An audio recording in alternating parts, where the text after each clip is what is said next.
Yeah. So San Francisco just rolled out their school board, their school district.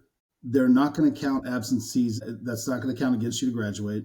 You can take tests as many times as you need in order to pass. An 80 will get you an A. A 21, meaning out of 100 questions, you get 21. That's a passing grade. You get a D. You're going to pass. Oh, and they've done away with homework. Now, the homework part, I'm like, I don't know. I kind of agree with that, but that's a side note.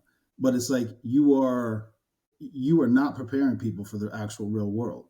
In no job, if I do 21% of what you asked me to do, am I going to continue to be employed? There you go. Depending on where you live.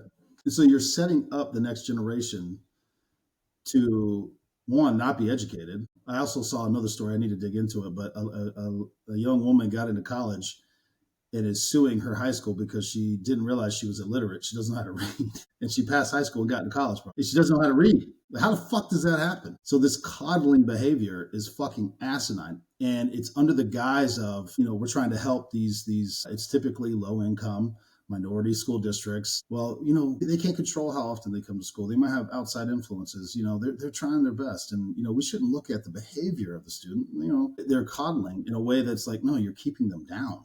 And you're trying to do it with a nice face. We're helping them. You're helping them by letting them go through life not knowing how to read, have actual conversation, not be able to think for themselves. And you're basically creating a generation of people who are going to be solely dependent on, the government to sustain their life.